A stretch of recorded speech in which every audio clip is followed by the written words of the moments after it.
Bueno, entonces el día de hoy vamos a tener una plática, una conversación.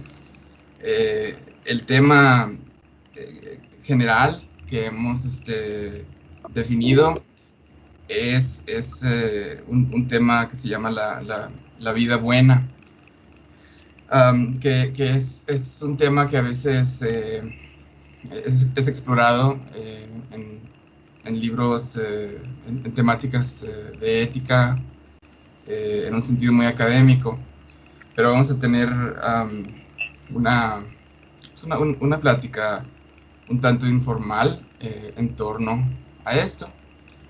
Pues bien, yo tengo varias preguntas que me hago a mí mismo. Yo sé que tú tienes también tus propias preguntas y vamos a tratar de expresar esas preguntas y tratar de ver si juntos podemos responder, ¿no? Claro. Pues, ajá, muy bien. Entonces, eh, el, el tema, ¿no? La vida buena, o la buena vida que a veces se escribe, es pues es un tema muy amplio, muy amplio, y no es sencillo, y luego existen respuestas muy tradicionales y muy antiguas, respuestas clásicas, y quizá mencionaremos un poco de esas respuestas, pero puede parecer extraño, eh, nada más como la idea del tema, ¿no? Pero pienso que tiene que ver con cómo, cuál es la vida más deseable, o cuál es la manera más deseable de llevar una vida. Am, eh, eh, pero claro, hay varios problemas, hay varias dificultades. Por ejemplo, el hecho de que todos nacemos en muy diferentes circunstancias, y que eh, la idea de detenernos a tratar de definir cuál sería la forma más deseable de la vida no necesariamente es algo que todo el mundo puede hacer en sus diferentes circunstancias. Eso sería para mí uno de los primeros obstáculos simplemente para definir el, el tema, ¿no? Esa gran diferencia que puede llegar a existir entre nosotros como seres humanos. O sea, me refiero a las circunstancias de nuestro nacimiento, a las circunstancias de nuestra situación socioeconómica.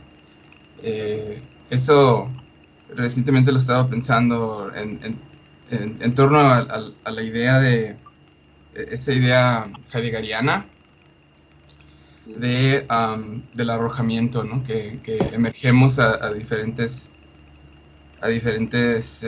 vidas, a diferentes lugares. Y entonces la pregunta por cuál entonces sería una buena vida, o una vida buena, supone cierta normatividad, cierta idealidad, y eso, bueno, no estoy no, para nada quiero sugerir que es imposible, pero sí hay que tomar en cuenta eso, de que no, de que de antemano existen, ¿cómo se dice? Las situaciones pueden ser disparejas, ¿no? Por Entonces supuesto. eso sería lo primero. No sé si quiere, si te debo ceder la palabra en este momento. Está bien, o sea, sí tengo a lo mejor algunas cosas que decir al Ujú. respecto, Elliot. Eh, Ajá, bueno, estoy de acuerdo, o sea, ajá, estoy de acuerdo. A mí yo diría, sobre la cuestión de la vida buena o la buena vida, como a veces se plantea, ujú, mi interés siempre ha estado en las respuestas antiguas. De hecho, a lo mejor a veces no lo he pensado mucho más allá de eso, porque es el contexto en el que muchas veces estos libros de los que hablas, que tratan el tema y que es un tema complejo, es este contexto en que lo sitúan, pues, o sea, en la filosofía antigua. De hecho, a veces nos dicen, era la filosofía antigua la que se plantea por primera vez el asunto cómo, de cómo vivir para llevar una vida buena.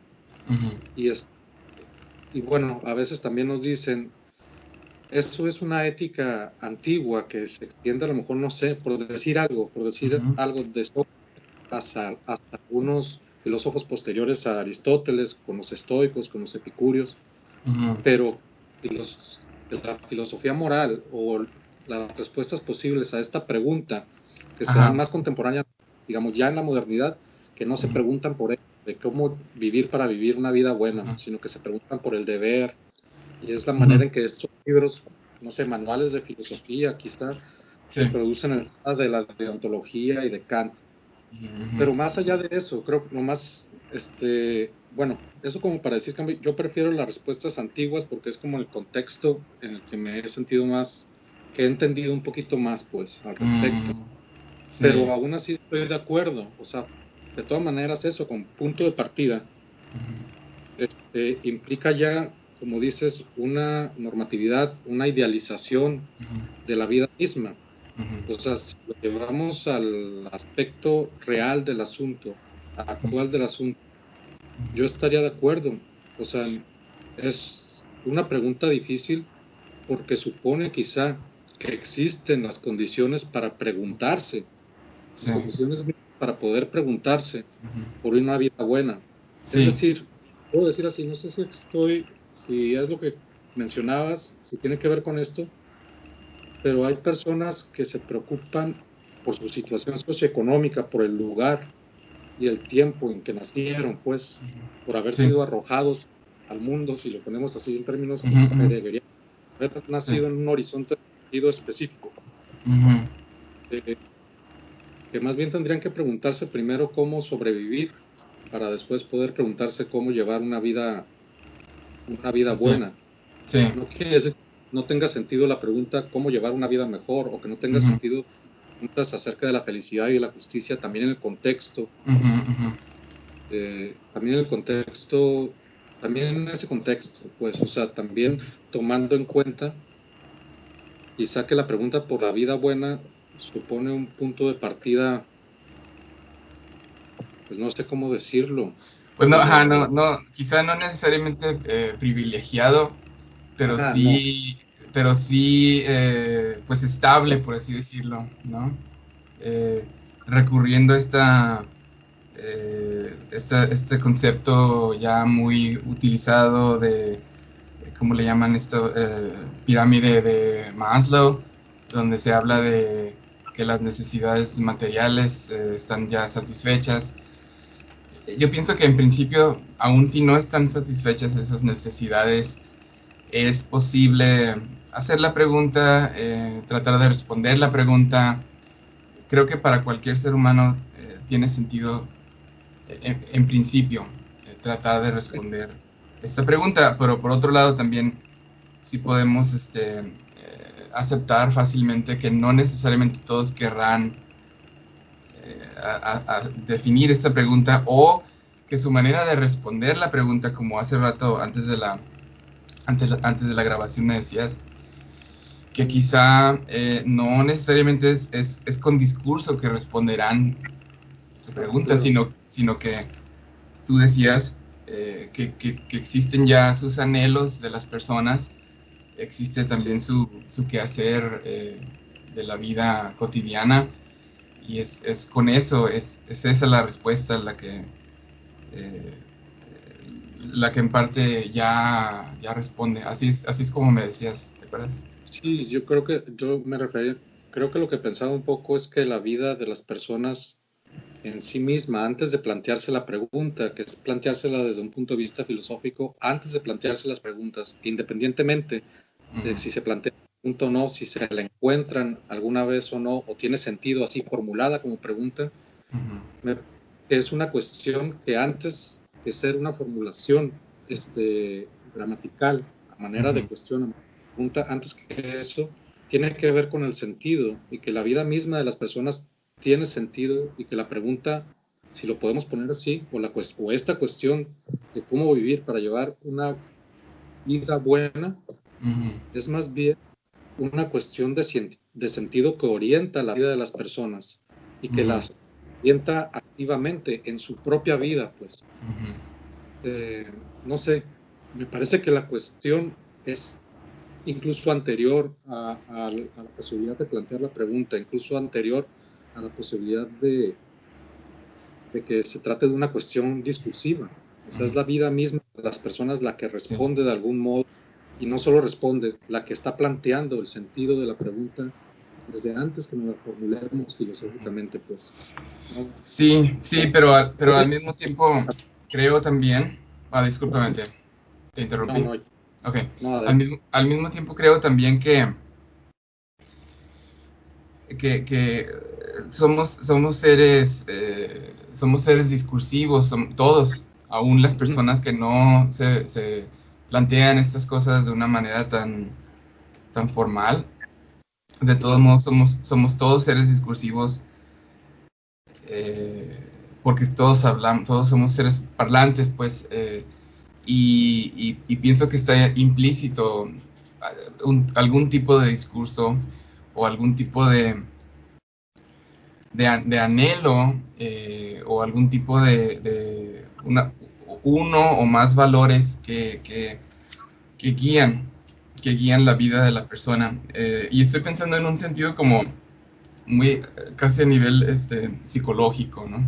Pensando en que, por ejemplo, las familias, hace mucho tiempo leía, las familias todas tienen una muy particular temática que organiza su vida, que define su vida. Y esta temática, este discurso, pues no es ni planteado filosóficamente, a veces ni siquiera es explicitado en palabras, pero ahí está presente. Entonces tienes razón que su quehacer, su forma de vida, puede ya ser una respuesta, pero además me atrevo a pensar que está ya acompañado con un discurso latente.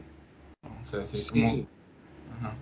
¿Cómo ves? A mí, no, sí, se me ocurre que tienes razón. A lo mejor como un discurso latente. Completamente de acuerdo, estoy completamente de acuerdo con eso. Es que es una cuestión tan fundamental para cualquier persona, tan universal, tan propia de lo humano, que, pues bueno, o sea, hay de cuestiones a cuestiones en filosofía, por decirlo así, académica, o en este tipo de discursos, hay cuestiones a cuestiones. Si yo me pongo a discutir con alguien o intento discutir con alguien que no tiene formación filosófica o académica, porque no le interesan los temas por cualquier circunstancia, no importa. Si me pongo a discutir con ellos de filosofía de la ciencia, por ejemplo, no les va a importar un carajo, pues, o sea, no les va a este tema, perdón. Pero si yo le pregunto a cualquier persona, me imagino, a cualquier persona le pregunto, ¿qué es lo que tú consideras que es una vida buena o una buena vida? ¿Qué quieres para tu vida? ¿Cuáles son tus anhelos? Todo el mundo tiene una respuesta, no solo legítima, eso es obvio, sino interesante, pues. O sea, se puede, es tan, por decirlo así, tan inmediata la cuestión para la propia vida humana que se convierte, o sea, del paso de esa inmediatez, de que es una cuestión intuitiva al discurso, es muy sencillo, pues. Sí. O sea, me parece que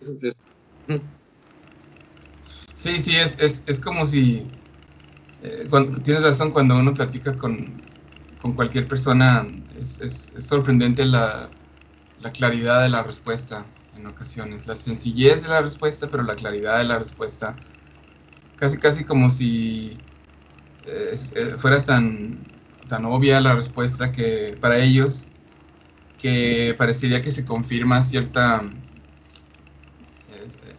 la idea de que siempre existe una motivación, llamémosle racional, ¿no? Como que el sujeto ha definido para sí mismo muy claramente qué es lo que trata de lograr. Una cosa que quiero comentar es que Sí. es un poquito diferente de lo que estamos diciendo, pero también pienso que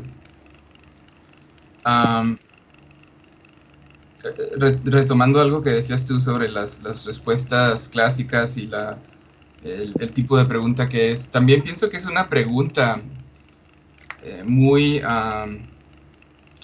clásica, o sea, ahora como retornando todo esto a un contexto un poquito más académico, pienso que es como, porque también mencionabas que en las éticas más modernas no necesariamente existe, no es tan prevaleciente este tema, pero pienso que tiene que ver con el carácter de la ética como existe en su sentido moderno, con cierta lectura, vamos a llamarle una lectura general, no necesariamente tan profunda de Kant y del kantismo.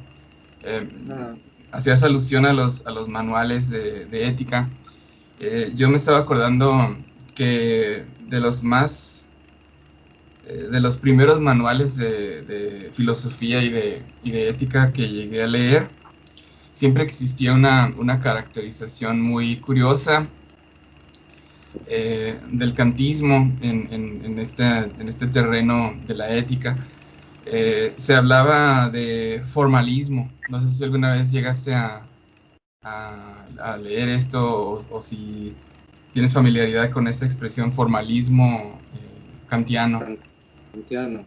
Ajá. Sí. Ajá, como diciendo que no, bueno, repito, esto es como de manuales, pues viejos, no sé, de los 1980s para atrás. Y repito, no necesariamente es la más detallada o más profunda lectura de Kant, pero existe esa impresión de que hay formalismo, y lo que eso significa es que no existe la pretensión de querer responder justo esta pregunta de cuál es la vida que todos debemos vivir.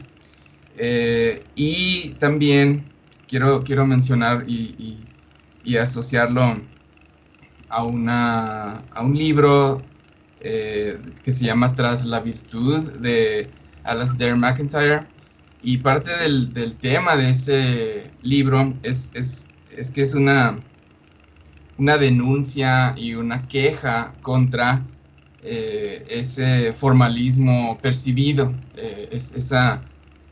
repito, que no necesariamente es tan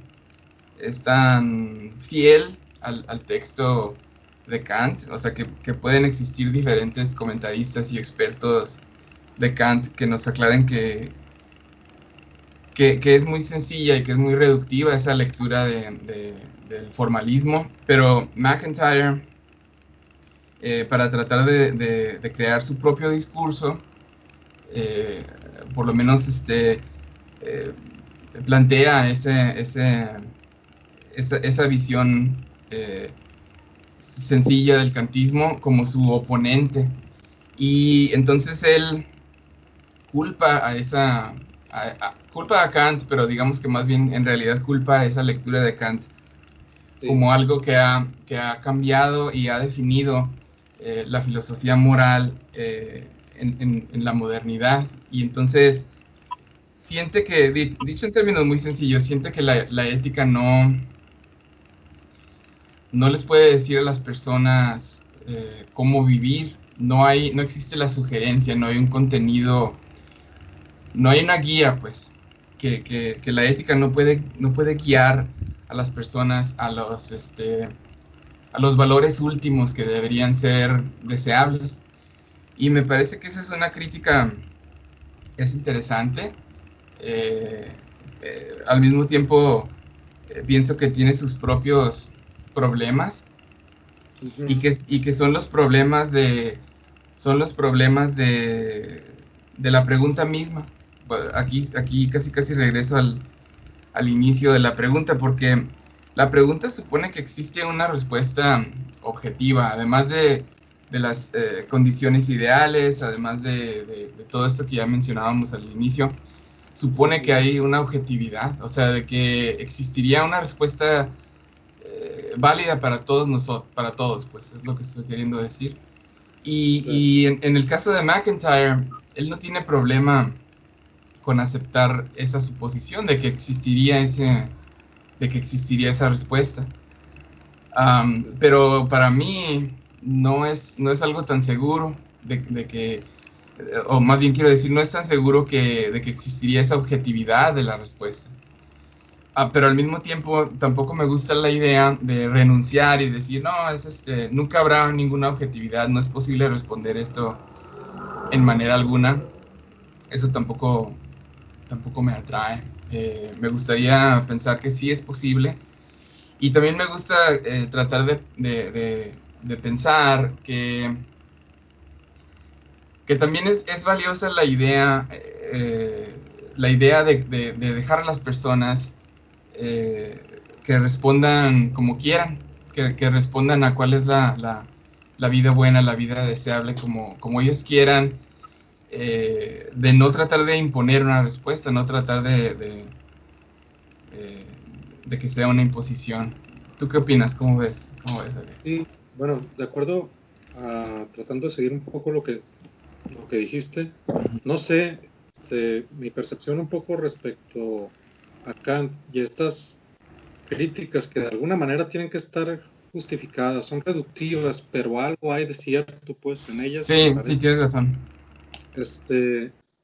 Me parece que lo que pasa un poco a lo mejor es que se tiene la idea en este abordaje crítico de Kant, un tanto acertado a lo mejor, no sé, ¿tú qué pienses? El punto de vista de Kant presupone una normatividad ya establecida acerca de lo que es lo bueno, acerca de lo que es lo malo, y bueno, de ahí el formalismo un poco, pues, o sea, como que Kant de alguna manera presupone la normatividad, digamos, la normatividad en turno, en el que una sociedad mina mediante sus costumbres y al mismo tiempo mediante sus normas basadas en estas costumbres, es muy simple, como si no hubiera nada más que alegar. Todos sabemos cuáles acciones morales son malas, todos sabemos cuáles acciones morales son buenas. De lo que se trataría sería precisamente de dirigir nuestro comportamiento hacia el bien, pues. Entonces, como en Kant, de alguna manera, una orientación muy política de lo que es la ética, por eso no responde cómo debería vivir cada uno, o no ofrece una respuesta, o digamos un hilo conductor a través del cual pueda empezar yo a tratar de pensar, a tratar de responder desde un punto de vista más concreto, más personal, cuáles son los valores o cuál es la diversidad de valores que yo puedo elegir para mi propia vida. No, ya están dados. Y están dados a lo mejor porque la orientación de la ética kantiana, no sé, a lo mejor me equivoco, pero a lo mejor es como, lo que pasa es que es como muy política, pues. Lo que le interesa, quizá, por decirlo así, en gran medida, es, en alguna medida, una armonía política, una armonía social, como punto de partida para un desarrollo hacia una libertad civil cada vez mayor, pues. Bueno, y por civil me refiero a una libertad política cada vez mayor. No sé, a lo mejor me estoy equivocando. No, sí. Sí, estoy de acuerdo contigo, David, que hay varias cosas que decir y es muy importante lo que estás diciendo. O sea, en el kantismo subyace un tipo de, o a lo mejor no subyace, sino a veces es explícito un interés en una moral que trata de lograr, como dices tú, armonía social, pero también trata de lograr un contrato social. O sea, el kantismo es compatible, es en cierta, visto de cierta manera, quizá es equivalente a un contrato social, pero ese contrato se trata de lograr mediante la razón. El individuo trata de guiar al individuo hacia eso, hacia Claro. una razón que puede ser compartida colectivamente. Entonces, eso es muy importante y quizá, como dices tú, sí hay algo de verdad aún en estas lecturas reductivas que hablan de formalismo. Hay algo de verdad y entonces quizá en parte es legítima la queja de MacIntyre, aunque también siento que su particular queja es muy exagerada, porque casi él, él acusa a Kant, casi vamos a decirlo en términos muy sencillos, acusa a Kant de no ser Aristóteles y de no guiar al individuo, de no guiar al individuo a las virtudes y a la vida a algo que hace plena la vida para el individuo. Entonces en eso tiene razón, pero la lectura, además de MacIntyre, implica, de nuevo simplificando, pero implica que para MacIntyre Kant es casi inmoral en el hecho de que no hace esto. Pero a ver, también quería decir otra cosa, ahorita que hablabas de esto del interés en la armonía social de Kant, también pienso que si consideramos su artículo, el de qué es la ilustración, también pienso que podemos hacer una especie de como de lectura otra vez un tanto psicológica, una especie de suponer que existen motivaciones psicológicas y como eh, tratar de también pensar en una moral psicológica implícita de Kant. Y estoy pensando que Kant siempre, dicho en términos muy sencillos en lo que estoy pensando, Kant siempre piensa que a las personas se les debe respetar como adultos. Sí. Y ese respeto es un tipo de moral. Eh, o sea, de nuevo, obviamente no son palabras de Kant, pero pienso que es algo que está en el fondo de su pensamiento, Sí, estoy ¿no? de acuerdo. Estoy de acuerdo, sí. Si no se les respeta como adultos, si no se les da su lugar como adultos, él siente que eso es inmoral. Entonces, él no Claro. pretendería, es por eso que es diferente que Aristóteles, porque no, siempre está en la postura de no querer decirle a la humanidad, a los seres humanos en general, no querer decirles exactamente qué pensar, Oh, pero muy bien, es importante, sí. pero al mismo tiempo sí, al mismo, claro que está escribiendo libros y nos está comunicando para educarnos eh, pero para que lleguemos a nuestras propias conclusiones, pero además él cree que una persona adulta y lo suficientemente cuidadosa en su lectura llegará a las mismas conclusiones que él y que todos llegaremos a las mismas conclusiones, pero él siempre valora mucho esa, pues claro, esa autonomía, eso sí es explícito, y esa libertad que debería tener el individuo. Entonces eso también me parece muy importante y muy valioso y además lo adoptaría como mío en el hablar de este tema, que sí es cierto que sí se debe respetar a los adultos, pero al mismo tiempo, aún los adultos a veces queremos que nos digan qué pensar, dicho en términos muy sencillos, ¿no? No, Y, está muy y, y bien. cre Ajá, sí, tú David, ¿qué quieres decir? Oh, no, yo quiero decir que estoy de acuerdo contigo. Es decir, cuando me refería antes a que parece haber una especie de normatividad ya preestablecida en Kant, no es que haya un sistema de valores ya determinado o no un sistema de valores ya fijo que Kant precisamente por una parte nos dice, bueno, hay que respetar a las personas como adultos o el ideal de esta época en que estamos viviendo, del presente en el que estamos viviendo, o en que está viviendo Kant, el ideal sería que todos nos comportásemos como adultos, porque todos podemos hacerlo, podemos ejercer nuestra libertad. Eso por una parte, pero no es, digamos, no es tan fácil, como que esta es la condición para el reconocimiento, para que la persona individual, así a lo mejor desde un punto de vista psicológico, mediante la autonomía de su propia razón, pueda reconocer el bien, y pueda reconocer el bien quizá a lo mejor hasta desde un punto de vista normativo y concreto, lo cual es muy universal. Es decir, a ver, voy a ser muy simplón, pero pues todos sabemos que la vida humana es un valor universal, la dignidad de la vida humana es un valor universal, y Kant, por una parte, me parece, es que es eso, una persona autónoma, con su facultad de la razón, que es igual para todas las personas, puede reconocer este valor, o puede reconocer toda una variedad de que son universales, pues. Sí. O sea, al mismo tiempo, me parece, esto no es tan restrictivo, o sea, porque es cada persona, el presupuesto es que cada persona individualmente, quizá psicológicamente, puede determinar por ella misma qué es lo bueno y qué es lo malo, pues, o sea, también está esa posibilidad.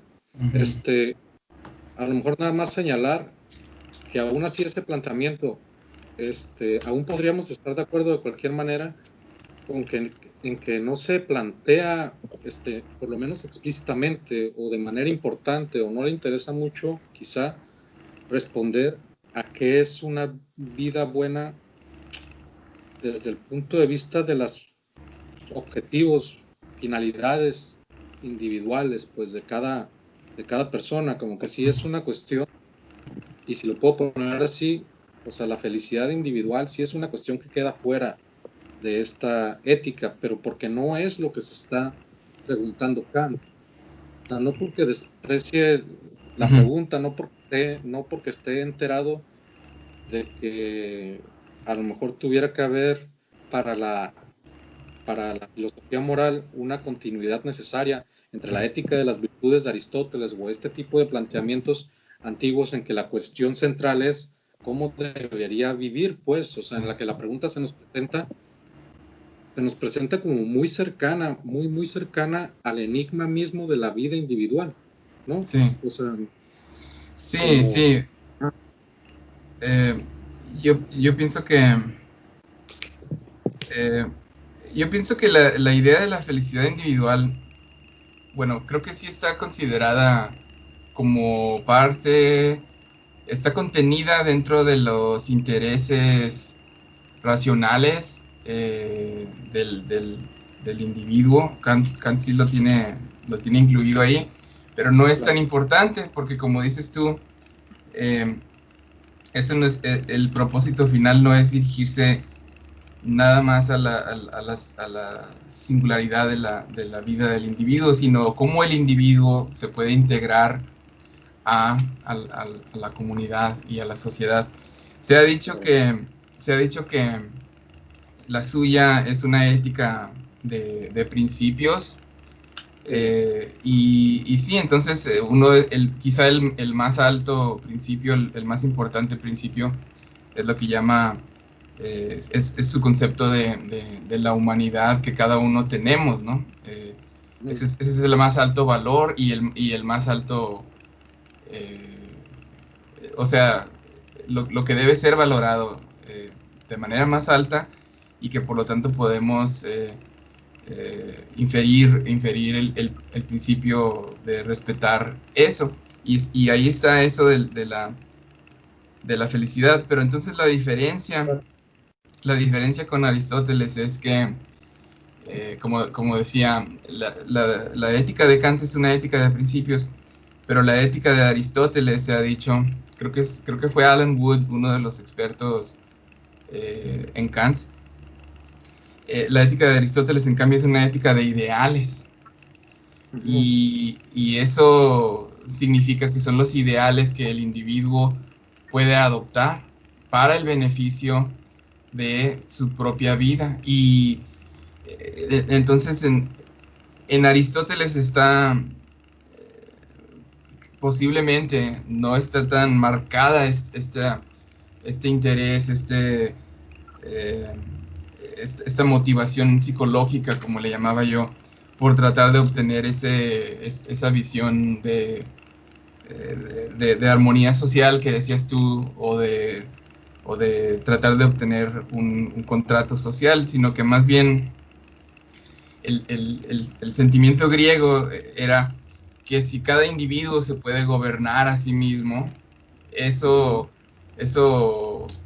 resultará en esa armonía social, pero de una manera curiosamente más indirecta, menos, no definida en esos términos tan formales de definir, de definir principios. Sí, Y no nomás, sé, ajá, adelante, sí. no sé, a lo mejor se me ocurre, no sé qué pienses tú, es realmente pregunta, es una duda realmente. Quizá, bueno, o algo que se me ocurrió. Existe a lo mejor la posibilidad, si lo pudiéramos poner así, de manera muy general, hasta Ajá. un poco torpe, de que lo político en Aristóteles, la cuestión social en Aristóteles está de alguna manera también al servicio de la posibilidad de plantear la pregunta por la vida buena desde un punto de vista más individual o existencial o personal. Y bueno, estaría a lo mejor un Sí. poquito al revés en Kant. Es decir, Kant reconoce en el concepto de dignidad, conoce la incondicional individualidad de cada persona. Sí. Y en ese sentido el derecho de cada persona a la felicidad, pues, Sí. y a su propio proyecto de felicidad, por lo menos de manera implícita y luego explícita en la Declaración Universal de los Derechos Humanos, quizá. ¿No? Pero, bueno, esa cuestión está presupuesta, no una ética que vaya a responder a la pregunta desde ese punto de vista, que cada individuo tenga posibilidad, bueno, eso está presupuesto. De Sí. ahí, digamos, los derroteros son otros, pues. Sí.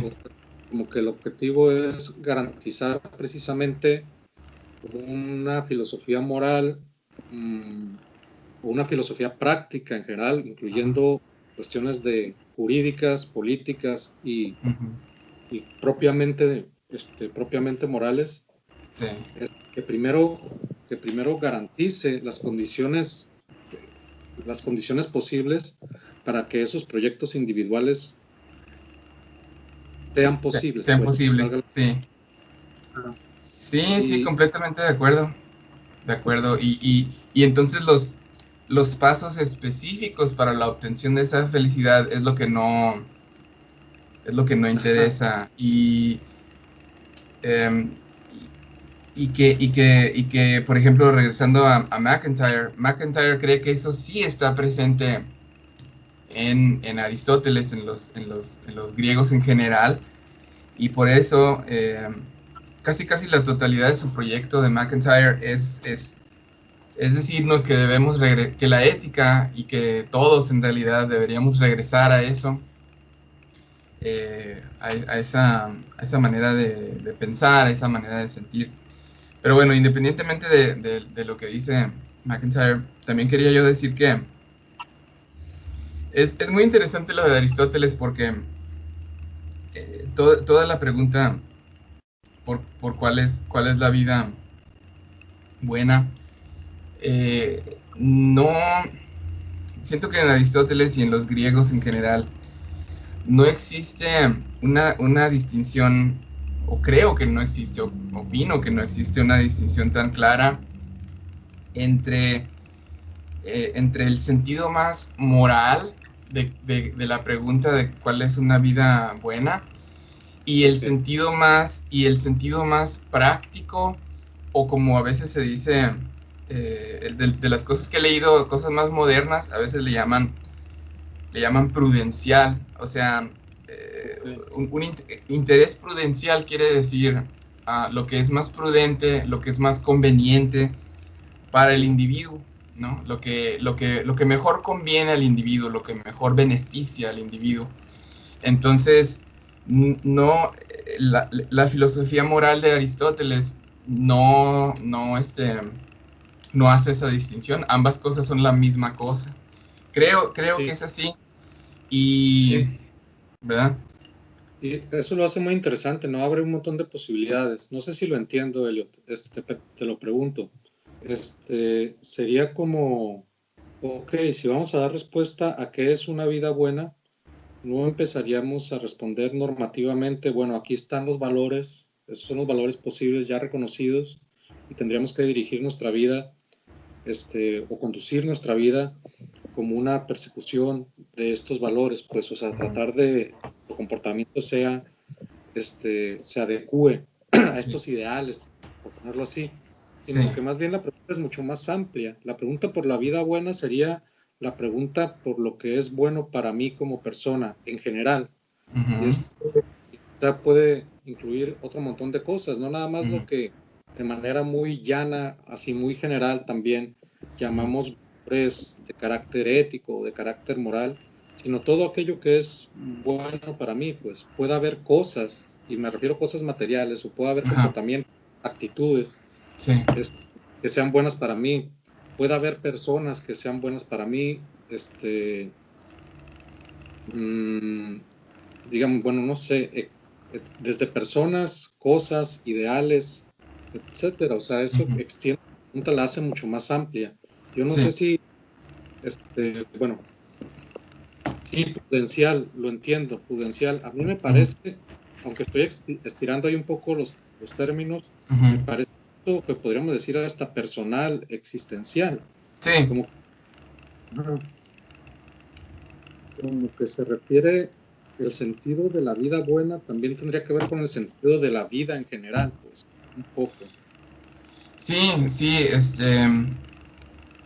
sí, y en ese sentido, pues también eh, Aristóteles, con su concepto de eudaimonía, Ujú.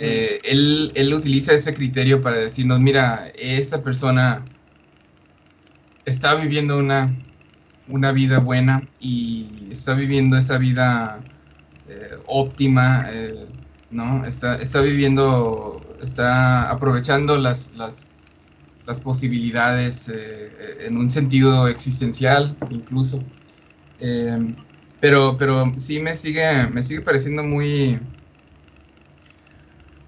interesante cómo no necesariamente en el pensamiento de Aristóteles, no sé si eso es no sé si esto es una ventaja o una desventaja, pero Mm. eh, es casi como si no hubiera ninguna oposición entre, vamos a llamarle también, de nuevo simplificando las cosas, entre el egoísmo y el altruismo.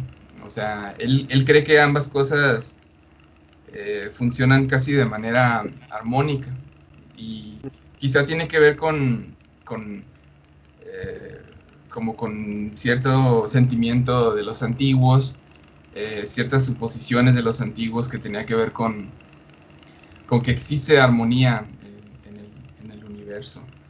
Eh, pero, Sí, pero, por ejemplo, pero por ejemplo también Aristóteles creía que si razonamos pensando en el criterio de la eudaimonía, del florecimiento de la vida, eh, está, está, está, está clara la idea también de que, de que la acción que mejor nos conviene, la acción que es, vamos a llamarle la más prudencial y que al mismo ujú, tiempo es la más moral, esa acción y esa manera de comportarnos y esos ideales que trazamos como metas, todo eso inevitablemente contribuirá para la realización de nuestra felicidad en un sentido moderno. O sea, Aristóteles siempre cree que dicho de otra manera, él cree que la ética, su ética, contribuye siempre a que los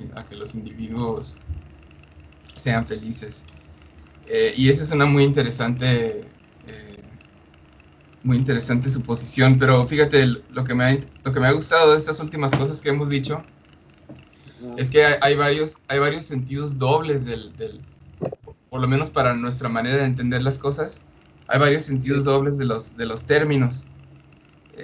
buena vida significa las dos cosas, buena en el sentido prudencial, buena en el sentido moral. La felicidad también tiene ese sentido doble, todo tiene ese sentido doble. Y en fin, pienso que el pensamiento más moderno, el pensamiento ético más moderno, sí haría esa distinción, y también abriría la posibilidad de que probablemente existe comportamiento, de que probablemente la moral como valor, o sea, si yo valoro ser moral, posiblemente eso contribuirá a la felicidad de nuestra vida, o al bienestar de nuestra vida, o al florecimiento de nuestra vida, pero que también posiblemente no, que existen diferencias individuales que abren la posibilidad de que no necesariamente, ¿no? ¿Cómo ves?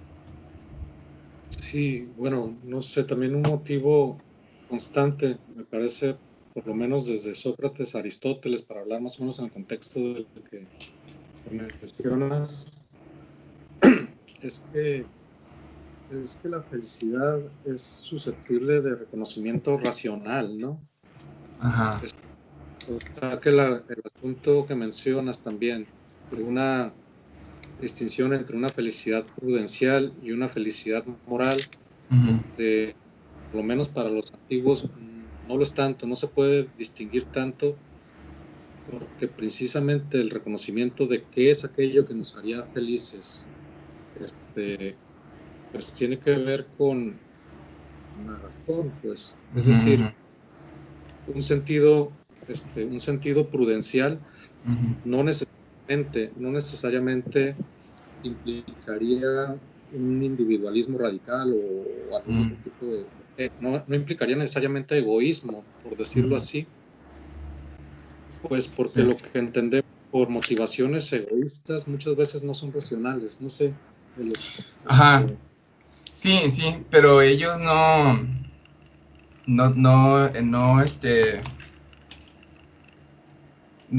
incorporaban esa irracionalidad, creo yo. No la incorporaban sistemáticamente en sus consideraciones. Además, hay toda otra serie de suposiciones que podríamos mencionar, pero que no necesariamente ahondaremos sobre eso. Pero ellos creían que existía un tipo de vida humana que era la vida óptima, como suponiendo que existe, tomando la humanidad como especie, tomando la idea de que existe una naturaleza de especie que está activa en cada uno de nosotros. Entonces, eso es todo otro tema, pero también tiene que ver con la forma más antigua de pensar. No, entonces, pero sí, yo sí pienso que es importante hacer esa distinción de la que hablaba, y es también importante reconocer que en el contexto moderno, en nuestro contexto actual, la moral podemos definirla como un valor, y más bien deberíamos promoverla como un valor. O sea, y casi en ese sentido prudencial. Y porque yo sí creo que, como te decía hace rato, estoy en un punto intermedio en el que pienso que por una parte sí debemos respetar, como decía yo, la adultez de los individuos, su poder de decisión, su autonomía, su libertad, pero al mismo tiempo sí creo que parte del quehacer de la filosofía sí es en parte también decirles a las personas, o sugerirles, hacer una sugerencia de cómo pueden pensar. Quizá no necesariamente en un sentido tan fuerte, tan último de decir todos tenemos que adoptar estos ideales y no hay de otra. No pretendería hacer eso, pero sí sugerencias, sí ciertas sugerencias. Estoy recordando este autor que se llama Henry Sidgwick. Él decía eso, el trabajo de la filosofía debería ser eso, sugerirles a los seres humanos qué pensar. Y además creo que en nuestra época en particular es algo que a veces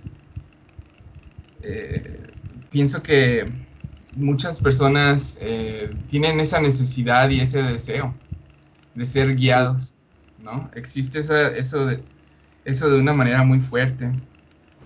Quizá por todo tipo de circunstancias posiblemente de injusticia, de desigualdad social y económica, pero existe mucha enajenación, mucha confusión, y por lo tanto existe también el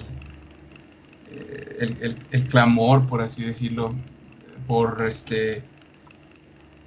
pues por algunas respuestas o por algunas guías sobre cómo deberíamos vivir. Y yo tengo una respuesta muy sencilla. Se me ocurre algo que en parte he leído de una autora que se llama Susan Wolf.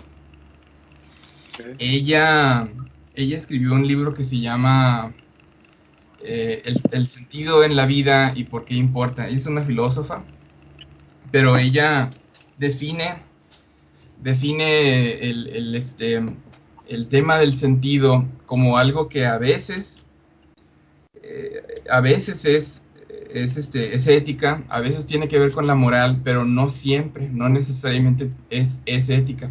Que también, por cierto, quizás es algo que debemos haber mencionado, pero finalmente, si aceptamos esa diferencia entre lo prudencial y lo moral, toda la pregunta por qué es la vida buena puede ser leída de ambas maneras, de una manera prudencial o de una manera moral, ¿no? Entonces Susan Wolf, lo que dice es que existe todo un terreno de pensamiento, todo un territorio que no es ética, que coincide con la ética, se relaciona con la ética muchas veces, pero que no necesariamente es ética. Y bueno, quiero nomás mencionar algunas de sus ideas que me parece que son importantes. Y ella dice que, a ver qué opinas, ella dice que lo más importante es encontrar cosas que podemos amar, objetos que son dignos, objetos que son valiosos, que son valiosos y que son dignos de nuestro amor. O sea, por objetos entiéndase realidades, ¿no? Por ejemplo, tú y yo, que somos profesores, o sea, la docencia, la pedagogía, sí. Eso sería un objeto digno de nuestro amor. Entonces su recomendación para, o sea, no lo dice de esta manera, ella no dice, tienes que hacer esto para tener una vida buena. Más bien ella, su manera de plantearlo es para obtener sentido, para obtener significado, para obtener una satisfacción, y una satisfacción que no necesariamente es que puede o no ser lo mismo que la felicidad. Entonces ella dice encontrar objetos que son dignos de nuestro amor, y también reconocer tendencias nuestras, entusiasmos nuestros, atracciones nuestras. Ella lo que dice es que de esa manera podemos figurarnos un aspecto más objetivo de lo que sería el sentido de la vida, con esta idea de que existirán ciertos objetos que son dignos de ser admirados, de ser deseados, y, y que son dignos de amor, y que entonces también cada uno de nosotros tenemos esas atracciones en un sentido subjetivo. Entonces ella lo que dice es que cuando hay esa coincidencia entre objetos que son muy valiosos, por ejemplo, otra vez nosotros, ahorita mencioné la docencia, pero también la filosofía. Y por cierto, menciono esto porque eso es lo nuestro y porque es el sitio desde el cual mejor podemos expresarnos, con más seguridad podemos aseverar las cosas. También por eso quise mencionarlo, porque quizá otra persona tendría su propio objeto, su objeto digno de amor, claro. pero la esperanza es que si comentamos estas cosas, cada persona podrá pensar qué son esos objetos que son dignos de amor. Entonces, de nuevo, el significado surge de esa coincidencia entre esos objetos valiosos y esas atracciones subjetivas. Entonces es como una especie de coincidencia entre lo que es objetivamente valioso y lo que es una tendencia subjetiva. ¿Qué opinas? ¿Qué opinas de esto? Bueno, no había escuchado de la autora, me parece muy interesante. Hay algunas cosas con las que puedo estar de acuerdo, pero no solo estar de acuerdo, o sea, me parecen genuinamente profundas. Mencionas que esta cuestión de los objetos valiosos, ella se está refiriendo como objetos que dan sentido a nuestra vida. Y que la amplitud, sí, estoy en lo correcto, ¿te escucha bien? Sí, pero también no nada más que dan sentido a nuestra vida, sino que podemos tener ella quiere suponer que existe una intuición, vamos a llamarle, de que son cosas valiosas por sí solas. Por ejemplo, déjame utilizar otro ejemplo que no es la filosofía, que sería la música, pienso yo. La música, especialmente la música, ¿cómo te diré? Hecha de cierta manera, con ciertas tendencias, no siempre, no exclusivamente música clásica, sino una música que pretende enaltecernos o que pretende por lo menos fascinarnos intelectualmente. Ella piensa que... ¿Perdón? La cuestión de la virtud sería importante ahí o no, Elio. O sea, se podría hablar en ese contexto de lo que estás diciendo de música virtuosa, como decir música que sea música, que cumpla con la finalidad de ser música. Pues que tuviera alguna virtud, que pudiéramos reconocer virtudes, ¿no? No ¿cómo te diré? Ella piensa que hay cosas, hay objetos que sí son una pérdida de tiempo, por así decirlo. Y por ejemplo, creo que llega a decir en su libro que, qué sé yo, que tener la finalidad, tener el amor por constantemente estar bebiendo cerveza, por ejemplo, que si eso fuera nada más nuestro propósito en la vida, eso sería un objeto que ella considera de poco valor. Pero, claro. O sea, y lo que me interesa es que, claro que habrá desacuerdo, claro que hay cierta relatividad. Esa es una objeción que yo escucho y que probablemente tú escuchas en tus clases, de que todo es relativo, se habla. Pero pienso que tenemos, que probablemente sí tenemos cierta, vamos a llamarle estándares intuitivos, ¿no? Si una persona se dedica a la música y que define su música como algo que contiene, vamos a llamarle que una música que contiene sus virtudes, sus propias virtudes internas, qué sé yo, cierto carácter inteligente, sugerente, um, algo valioso que decididamente plantea su música como algo valioso. Yo pienso que cualquiera de nosotros podemos reconocer eso como algo que es valioso. Claro, también mencioné la filosofía, pero pues también las matemáticas, el deporte mismo, claro que todos, especialmente en las generaciones anteriores, todos admirábamos a Michael Jordan. Hay actividades, hay cosas que son valiosas y que son dignas de nuestra admiración, que son importantes. Ella, Susan Wolf, también dice pues que también el tener hijos, pero claro, el definir la realidad, ¿no? De decir, voy a dedicar mi vida a la crianza de un hijo, voy a dedicar todas mis energías, eso también sería algo valioso. O sea, ella supone que sí existe la posibilidad objetiva de juzgar a los objetos como valiosos y como deseables y como dignos de amor. Entonces, por un lado existe toda esa dimensión objetiva que ella supone, y por otro lado existe la dimensión subjetiva de decir que somos capaces de amar eso. Por ejemplo, yo rápidamente podría decir que yo puedo ver que las matemáticas son cosas muy valiosas, y pienso que la persona que estudia licenciatura, maestría, doctorado en matemáticas, pues está haciendo un trabajo que es valioso por sí mismo. Claro. Pero no quiere decir que yo personalmente tenga esa tendencia subjetiva, esa posibilidad, desafortunadamente.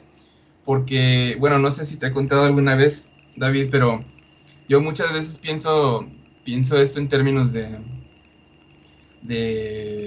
que nada más el poder admirar o nada más el poder amar esas cosas y el poder participar en esas cosas es algo que es deseable. O sea, igual con el deporte, igual con todo lo que es valioso. Pero también, por ejemplo, yo podría decir que yo he conocido personas que les gusta mucho trabajar con sus manos, que arreglan lavadoras, y que ven algo valioso en eso. Por ejemplo, el ayudarles a otras personas, que por cierto es algo que también la autora menciona, que también ella dice, el hacer algo que va más allá de nosotros mismos también es algo profundamente valioso. Pero decía, utilizaba el ejemplo de arreglar lavadoras porque una persona ama el trabajo manual. Pues eso yo veo que es muy valioso y que es puede tener su propia belleza, y ojalá tuviera ese gusto, ojalá tuviera esa inclinación en todas estas cosas que he mencionado: matemáticas, deportes, trabajo manual. No necesariamente lo tengo, pero sí, desde que era adolescente entendí que mientras más gustos desarrollas, especialmente por las cosas valiosas, pues eso amplía la posibilidad de tener experiencias significativas y de dar significado a la vida. Y he hecho esfuerzo con diferentes cosas de tratar de encontrarles el gusto, de tratar de encontrarles, no nada más de reconocer abstractamente su valor, sino de tratar de participar en ello. En fin, ella dice que lo primero pues es encontrar eso que amamos. Sí, y pienso que es muy buena idea, y sencillo además. Y también eso otro que te decía, de encontrar cosas cuyo valor está más allá de nosotros mismos, no nada más de nuestras propias tendencias o de nuestros gustos subjetivos, sino que su valor reside en que contribuye a la vida de los otros.